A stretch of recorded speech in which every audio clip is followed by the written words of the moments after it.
wasiir dawlaha nabadeynta iyo horumarinta gobolada bariga Somaliland oo maalmihii u dambeeyay ku sugnaa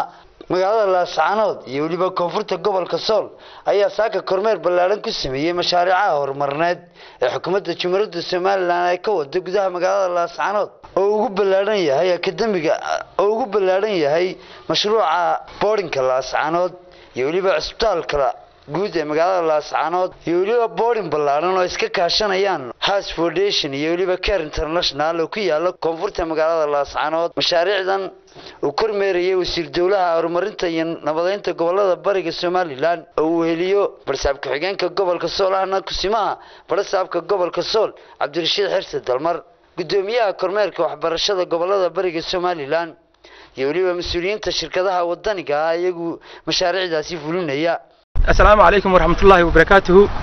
waxaan joognaa magaalada Laascaanood dhinaceeda koonfureed waxaan taaganahay mashruuci weynaa ee ay bixinaysay shirkadda Haas Petroleum ama Haas Charity qaybteeda caawimaadka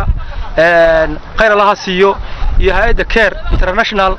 oo iyadana qayb ka ah dhismahan hadda waxa la dhisayaa saddex dhisme ayaa la dhisayaa waxa la dhisayaa iskuulkii waxbarashada ee hablaha iyo dormitory-ga ama meeshii chiefka ahayd ee habluhu seexanayeen iyo meeshii ay wax ku cunayeen dhulka loogu talagalay in laga dhigo iskuulka laga dhigo Laascaanood academic wuxuu weeye 400 oo lagu dhuftay 300 waxa laga dhisi doonaa insha Allah taala mustaqbalka dambe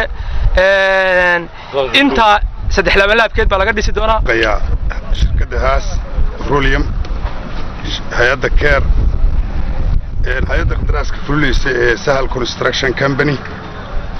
waxaan leeyahay Haas waxaad gudateen waajibkii idin saarnaa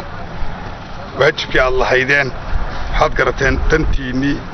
iyo dalkiina inaad wax u qabataan waxaan rajaynayaa qurba joogta iyo dadka u dhashay gobolkan ee ganacsatada ah inay ku daydaan shirkadda Haas maxaa la yiraahdaa in ay ku daydaan siba qurba joogta inay u soo jeestaan dalkooda horumarkiisa inay u soo jeestaan nabadgelyadiisa inay u soo jeestaan yani maxaa la yiraahdaa shaqo abuurkiisa wada aragtaan dhismayaasha socda sida boardingka Laascaanood ee Haas iyo Care ay iska kaashadeen inta shaqaale ka shaqeynaya boardingkii hore ee Laascaanood inta shaqaale iyo gaadiid ka shaqeynaya isbitaalka inta gaadiid iyo shaqaale ka shaqeynaya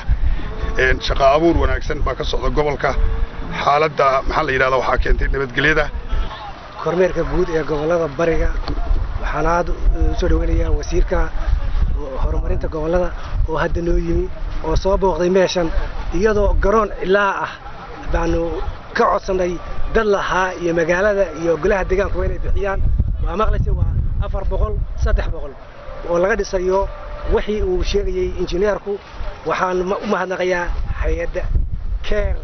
oo runtii noqotay hay'adda mar walba noola taagan xagga waxbarashada haddaanu nahay wixii allaala wixii ahaa agab hadday noqoto learning materialka hadday noqoto dhiska iyo wax walba hadday noqoto iyo hay'adda Haas oo ardayna ka bixisa hadda deeq waxbarasho ka bixisa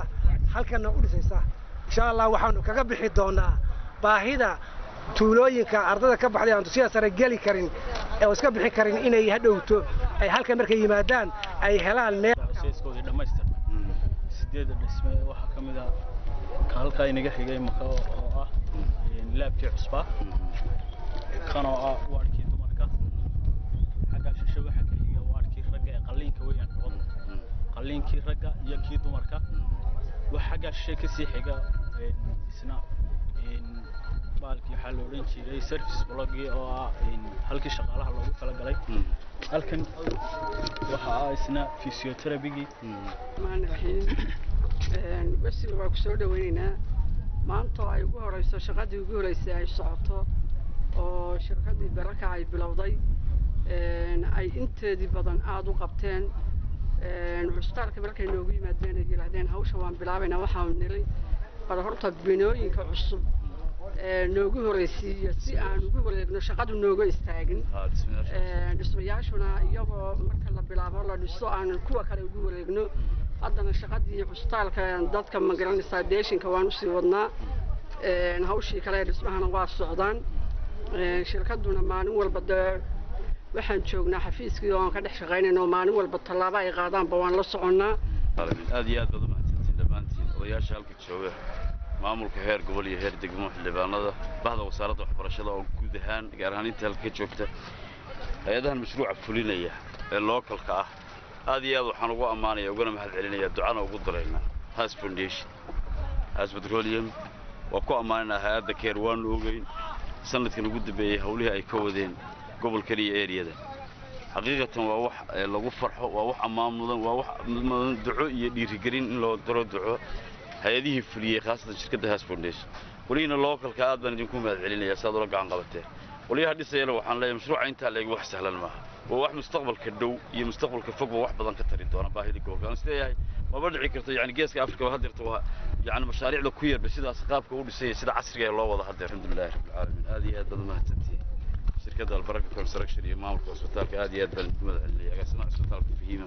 isi duwaha